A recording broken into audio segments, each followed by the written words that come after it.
안녕하십니까. 로마서를 또 계속 우리가 공부하겠습니다. 이 시간에는 우리가 로마서 8장 15절에서 25절 말씀을 중심으로 해서 로마서 핵심 내용을 한번 함께 정리해 보고자 합니다. 우리는 이미 전 시간에서 각 장에 나타나고 있는 천국의 다양한 표현들을 우리가 살펴봤습니다.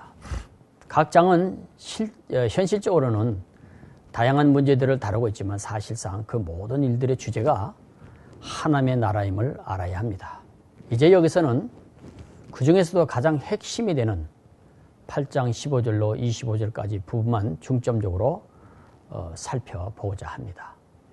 이 내용은 그만큼 가치가 있는 아주 중요한 내용이기 때문입니다.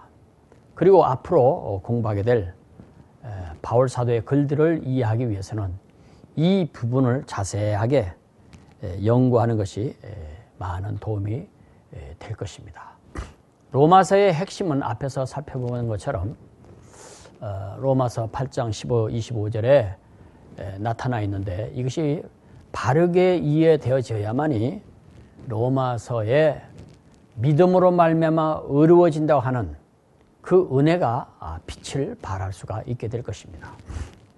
그러면 이제 로마서의 핵심적인 내용을 한번 살펴보겠습니다.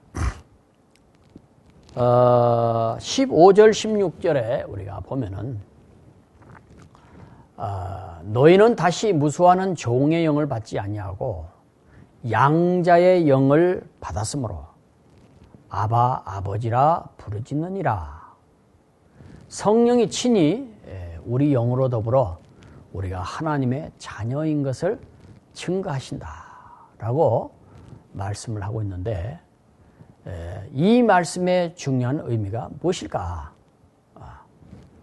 그래서 그리스도 예수를 구세주로 믿는 자들은 성령의 역사로 말미암아 우리의 영이 다시 살아나고 따라서 하나님을 아바 아버지라고 부르게 됨으로써 하나님의 자녀가 된다는, 그래서 성령으로 예수 안에서 하나님의 자녀가 된다는 것입니다.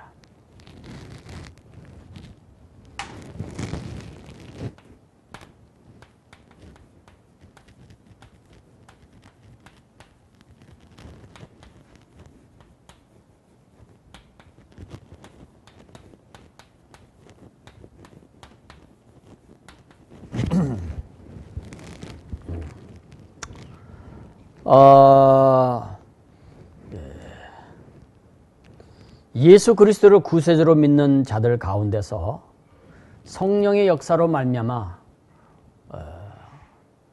하나님의 아버지의 자녀가 되는, 그래서 이 에베소서 2장 1절에 보면은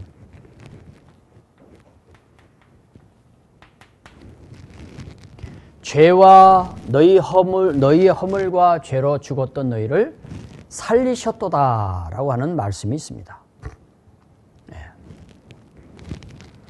그래서 우리가 먼저 죄와 허물로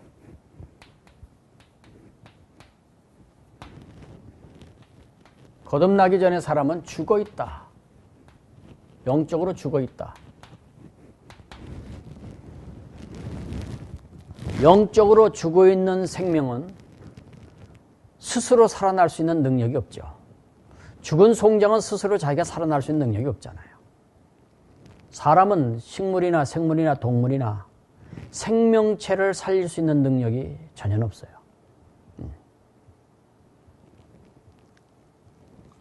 그래서 우리는 먼저 사람은 인간은 육신과 영혼 또는 육신과 혼과 영, 그래서 이것을 이분설 또는 삼분설 사람이 이렇게 만들어져 있다 라고 2분설, 3분설을 주장하고 있죠. 물론 지금 뭐 2분설이나 3분설이나 어떤 걸 취하든지 간에 이단은 아닙니다. 그러나 저는 같다고 보는 것입니다. 왜냐하면 육신과 영과 혼 또는 혼과 영. 그래서 죄와 허물로 죽었다는 말은 쉽게 우리가 생각하면은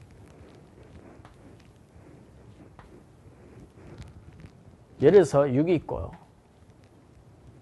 영이 있고 혼이 있단 말이에요. 이 혼의 영역 속에서 마음과 생각의 좌소라고 하지요. 여기 죽어 있다는 말은 이 영이 죽었다.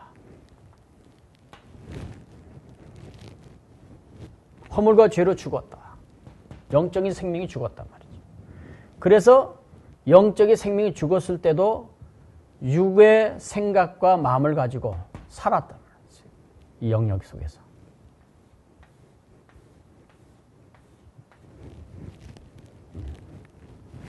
그런데 이 죽었던 영이 예수 그리스도를 믿음으로 인해서 이제 성령의 역사로 이게 살아났다. 그러니까 이 살아나기 전에는 육신의 생각과 육신의 마음으로 살아왔던 것이죠. 근데 이 죽었던 영이 살아난다는 이야기는 바로 이것이 살아남으로 인해서 이제는 영적인 생각과 영적인 마음, 육적인 생각과 육적인 마음. 그래서 이 속에서 이제 싸움이 일어나죠. 어쨌든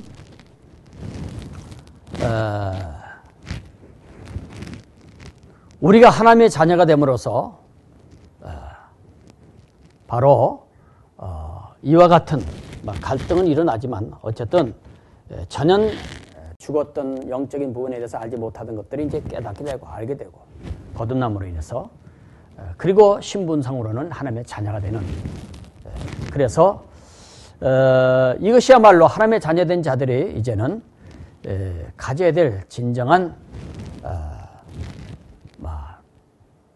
신앙의 목표가 이제 나오게 되죠. 과거에는 육적이고 세상적이고 인간적인 그런 생각과 마음을 가지고 그런 가치관으로 살았지만은 이제 이것이 살아남으로 인해서 이 마음의 지배를 누가 하느냐? 영의 지배를 받느냐, 육의 지배를 받느냐 해서 육적인 사람, 영적인 사람. 성경이 이렇게 얘기하고 있죠.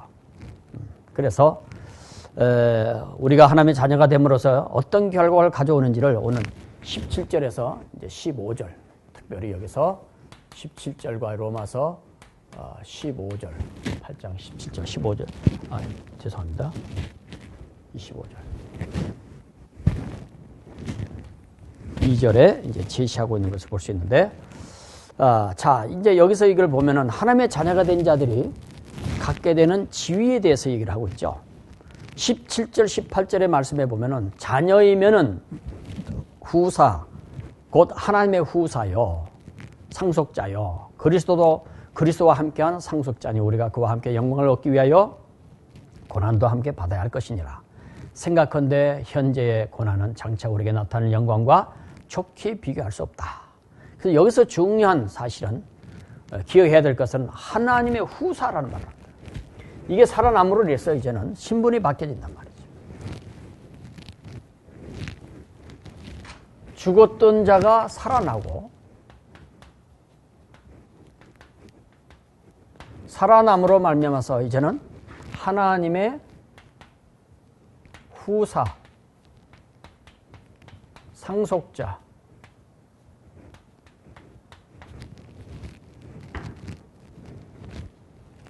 상속자가 되었다. 그래서 이 상속자란 그리스도와 함께한 상속자라고 말하죠. 그래서 사도 바울은 바로 이와 같은 신분으로 변화되어 있기 때문에 현재의 고난은 장차 나타날 영광과는 좋게 비교할 수도 없다라고 말하는 것이죠. 물론 그를 따라가다 보면은 여러 가지 고난도 있을 수 있지만은 바울은 이것이 장차 받을 영광과 비교할 수 없이 큰 영광이고 복이라고 하는 사실을 말하고 있는 것이죠. 그렇다면은 하나님의 자녀로서 장차 받을 영광이 무엇일까? 이게 아주 굉장히 중요한 얘기죠.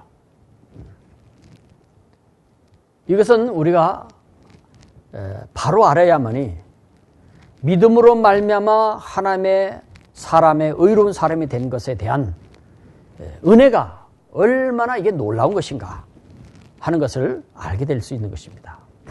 그래서 이것을 바르게 알 때에 비로소 오늘의 삶도 가치 있게 또 아름답게 살 수가 있고 또 그 산 소망 속에서 믿음으로 살아갈 수가 있는 것입니다.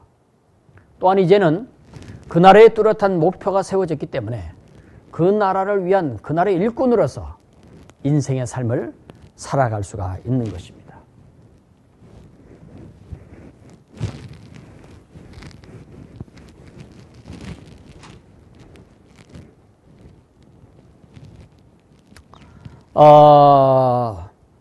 그래서 자, 하나님의 상속자로서 상속자죠.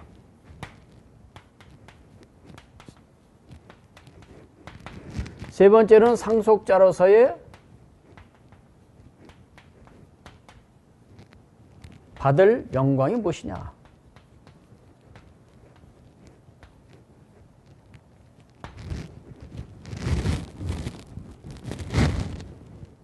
먼저 상속자는 상속자는 이 성경 여러 군데 말씀을 하고 있는데 우리가 말씀을 한번 보면은 갈라디아서 3장 29절에 보면은 너희가 그리스도께 속한 자면 아브라함의 자손이요 약속대로 유업을 이을 자다 이런 말씀하고 있어요. 그리고 4장 7절에 가면은 또 같은 얘기를 하는데 내가 이후로는 종이 아니고 아들이기 때문에 아들이면 하나님으로 말미암아 유업을 이을 자다. 유업을 이을 자. 같은 얘기죠. 유업을 이을 자.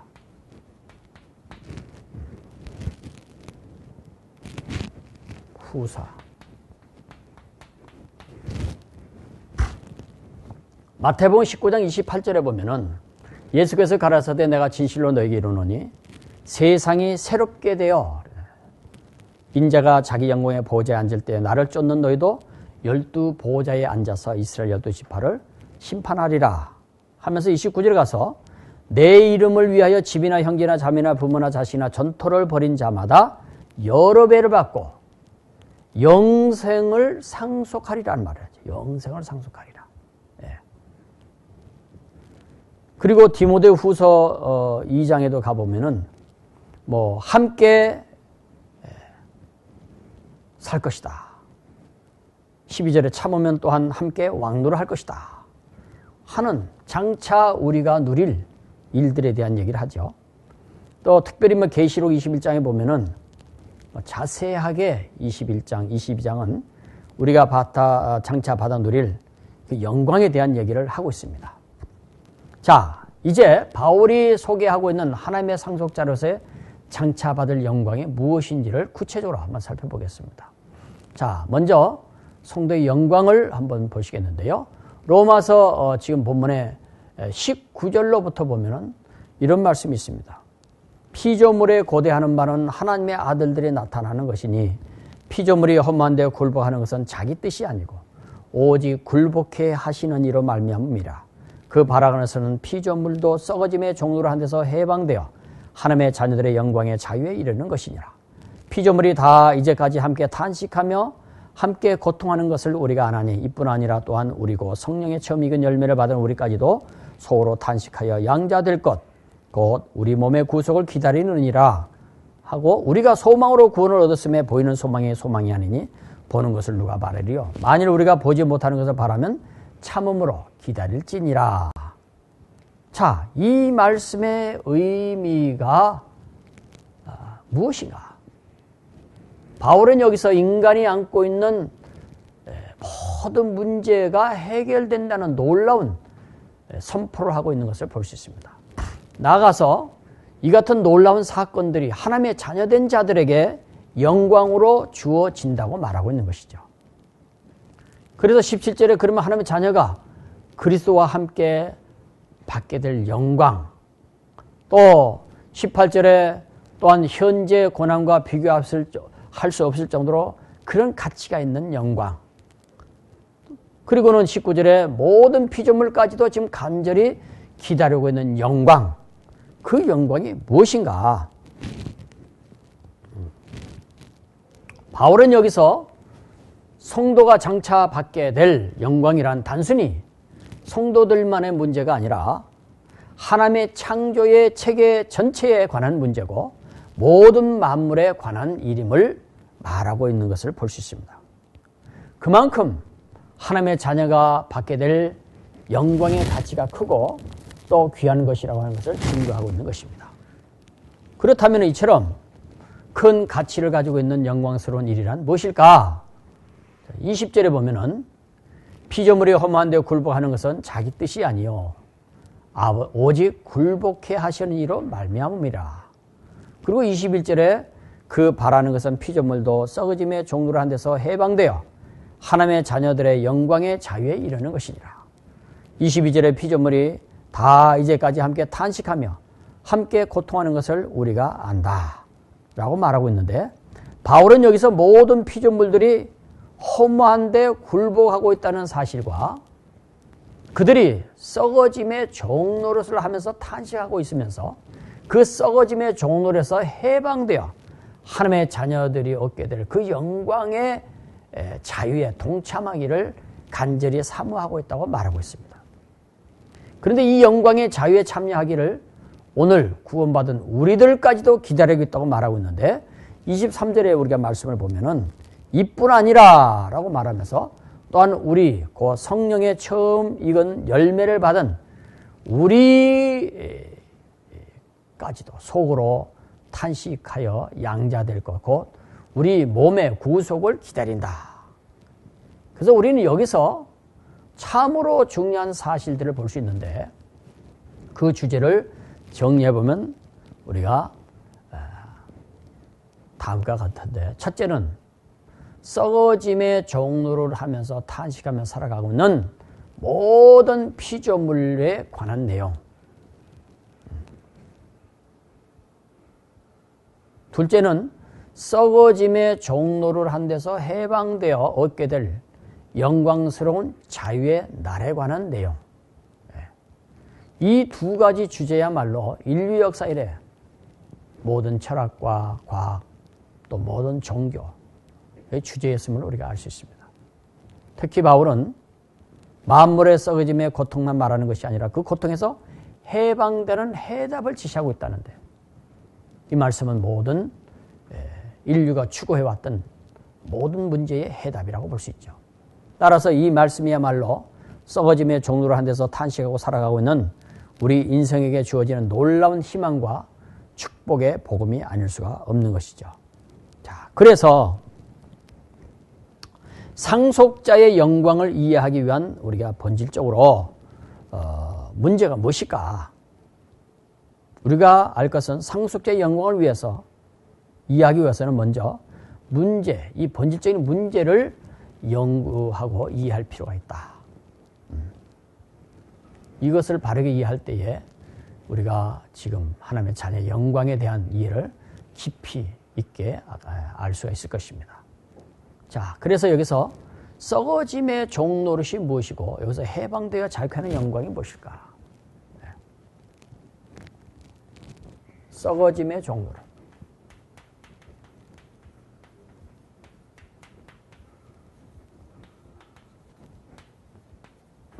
노릇과 썩어짐의 종노릇과 자유케 되는 영광.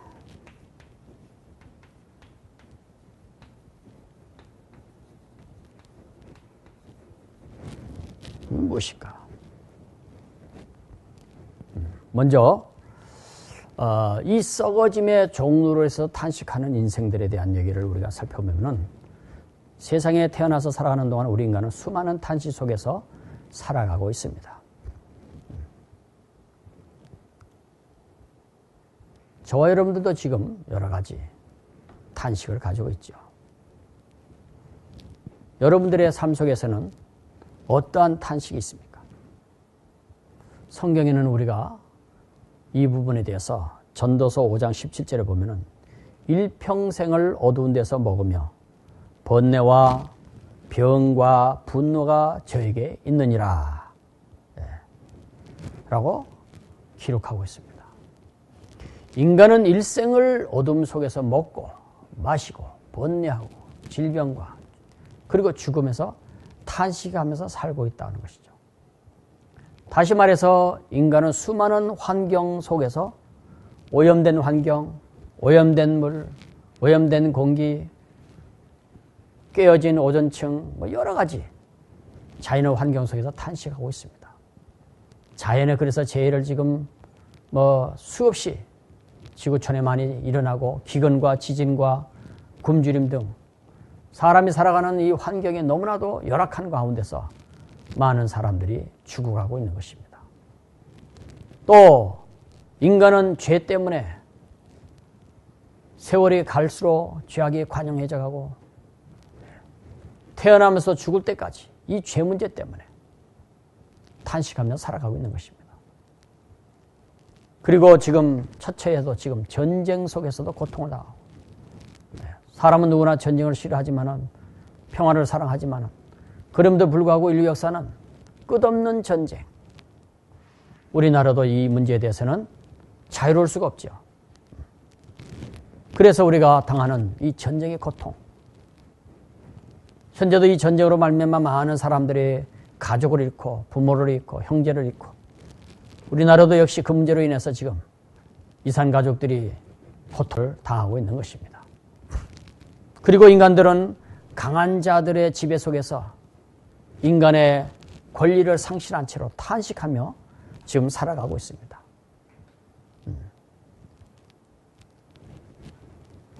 강한 자가 약한 자를 지배하고 가진 자가 없는 자를 지배하고 권세가 있는 자가 없는 자를 말이죠. 지배하는 불공평한 그런 환경 속에서 삶 속에서 우리는 고통을 당하고 있는 것입니다. 뿐만 아니라 가지각색의 질병으로 말미암아서 고통 속에서 탄식하고 살아가고 있는 것이 인생입니다. 사람은 누구나 세상을 살아가면서 질병을 경험하게 됩니다. 질병은 자기 자신과 뿐만 아니라 가족들에게 엄청난 고통과 탄식을 가져다 줍니다. 날이 갈수록 알 수 없는 이런 새로운 질병으로 인해서 우리 인간들은 고통 속에 탄식하면서 살아가고 있는 것입니다. 결국에는 이런 삶 속에서 죽음이라는 문제 앞에서 탄식을 하고 있는 것입니다. 죽음이라고 하는 것은 불현듯 찾아오는 것이기 때문에 그래서 그것으로 인해서 관계되는 많은 사람들이 탄식을 하고 울부짖는 것이죠. 죽음을 피할 자는 아무도 없는 것입니다. 죽음은 개인의 행복과 가정의 행복을 순식간에 깨트려버리는 일을 합니다. 죽음은 참으로 인간들을 탄식하게 하고 눈물을 통곡하게 하는 것입니다. 결국 이런 것들의 모든 일들로 인해서 우리 인생들은 탄식하며 지금 살아가고 있는 것입니다. 가족관계, 자녀관계, 부부관계, 인간관계, 환경과의 관계 등등 그야말로 인간들의 수많은 문제들은 인간들에게 이것이 어떻게 하면 해결할 수 있을까? 어떻게 하면 이런 데서 자유해서 행복할 수 있을까? 해서 모든 것이 주제가 되죠.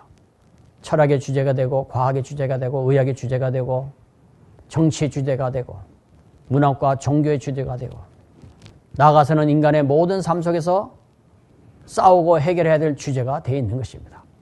그러나 안타까운 것은 어느 철학이나 과학이나 종교나 정치나 인간들도 어느 누구도 이와 같은 문제에서 인간의 탄식을 정지시켜 주지는 못하고 또 미래의 소망을 제시해 주지 못하고 있는 것입니다. 그 이유는 무엇일까? 그것은 허물과 죄로 죽은 인간은 자기도 모르고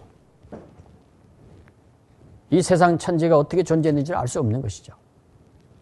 왜 그러냐면은 이 천지 우주 만물이 존재하기 시작한 원인을 인간은 알 수가 없죠. 다만 현실 속의 문제와 씨름하고 있을 뿐이죠. 그래서 인간이 피조물로서 창조주의 전능자가 아니기 때문에 허물과 죄로 죽어있던 사람은 스스로 자기를 알 수가 없는 것이죠. 다만 인간은 영적 존재이기에 마음으로 그저 이것을 본능적으로 꿈을 꾸고 있을 뿐이죠. 그래서 인간들은 수많은 좋은 꿈을 가지고 있지만 이런 문제들이 없는, 탄식이 없는 그런 삶을 사실은 동경하고 그리고 있지만은 그런 삶을 유지하지 못하는 것이죠. 그렇다면 이러한 탄식의 원인을 어디서 찾아서 해결할 수 있을까? 이런 탄식 속에서 한시에 쉬며 살다가 인생은 끝나는 것인가? 그렇지 않다는 것이죠. 인간의 탄식에 대한 확실한 해답을 우리는 성경은 우리에게 제시하고 있는 것입니다. 복음이라는 말 자체는 복된 소식, 기쁜 소식, 이런 것에서 자유하고 이런 것을 누릴 수 있는 새로운 것을 우리에게 제시하고 있기 때문에 이것이 바로 복음이 되는 것이죠. 그래서 성경은 이 부분에 대해서 또 주님은 이것을 누리는 나라에 대해서 그 길로 가는 길이 되시고 그리고 그것을 소개하고 그리고 우리의 처소가 예비되면 오시겠다고 하는 이 놀라운 복된 소식을 우리에게 주신 것이죠. 그래서 바로 우리가 지금 고민하는 모든 인생사의 문제가 바로 성경을 통해서 우리에게 제시되는 것입니다. 이것은 하나님의 말씀이기 때문에 반드시 이루어지는 일들이죠. 자, 그렇다면 이 같은 인간들의 탄식은 언제부터 이렇게 되었는가 해서 어떤 세상의 철학과 과학 그리고 모든 종교들은 바로 이 문제의 원인들을 찾으라고 많은 노력을 해왔지만은 결코 해답을 주지 못했던 것입니다. 그 이유는 이러한 탄식이 시작될 때 현장에 없었기 때문이고 아무리 생각하고 연구해도 그 문제의 원인들을 알 수가 없었던 것입니다. 따라서 인간은 탄식에 대한 해답을 줄 수가 없었던 것이죠. 그러나 하나님은 그 시작과 마지막이 되시기 때문에 그 타락의 현장을 너무나 잘 알고 계셨고 그 이유는 하나님은 그때도 계셨고 더욱이 이 모든 탄식들은 인간들이 바로 하나님과의 관계 속에서 잘못된 관계가 되었기 때문에 거기서부터 시작이 되었기 때문이겠습니다. 그래서 하나님께서는 인간들을 찾아오셨고 탄식 속에서 인간의 탄식에 관한 원인과 해답을 얻을 수 있는 것이고 또 중요한 것은 그 해답은 진실하다는 사실입니다. 이것은 사람들의 깨달은 이야기들이 아니라 살아계신 하나님의 말씀에서 제시하기 때문에 그렇습니다. 그렇다면 이 모든 인간의 탄식이 언제부터 시작이 되었는가? 성경에서 죄와 고통 그리고 질병과 죽음이 처음으로 시작된 것은 창세기 3장에서 시작이 되는 것이죠. 그리고는 창세기 4장에서 처음으로 인간관계에 있어서 형제간의 갈등, 살인, 가정의 갈등 그리고 참 여러 가지 인간관계에 있어서 갈등들이 나타나고 있는 것을 볼 수 있습니다. 창세기 4장 3절에서 7절에 보면은 바로 형제간의 갈등, 살인사건이 일어나죠. 가인과 아벨의 관계에 있어서 인류 최초의 살인사건. 또 한 남자가 여러 여자를 데리고 사는 가정의 탄식의 문제가 나타나는 것을 볼 수 있습니다. 가정의 질서가 깨어지고 이런 것들로 인해서 고통과 탄식이 시작되죠.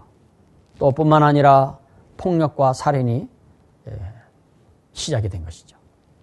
이때부터 오늘의 이르기까지 인간들의 역사는 이와 같은 죄와 갈등과 가정 파괴, 남녀의 인간적 권리의 상실로 인하여서 탄식하고 환경의 재난으로 인한 탄식, 전쟁과 질병과 죽음의 등의 탄식의 역사가 그때로부터 지금까지 계속 되어 오는 것입니다. 자, 그렇다면은 이런 탄식의 사건들이 오게 된 이유가 무엇일까? 하는 문제는 다음 시간에 또 계속 진행하겠습니다. 이 한 시간까지 수고가 대단히 많으셨습니다.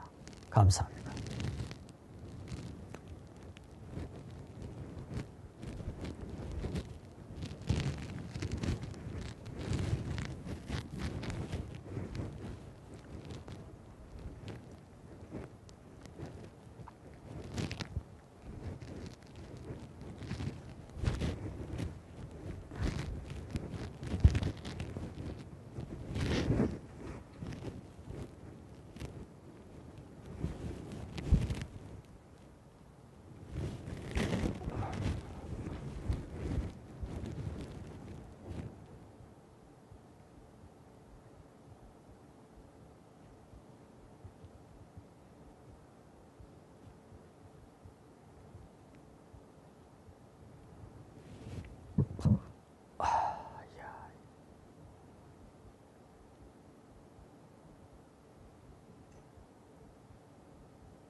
참.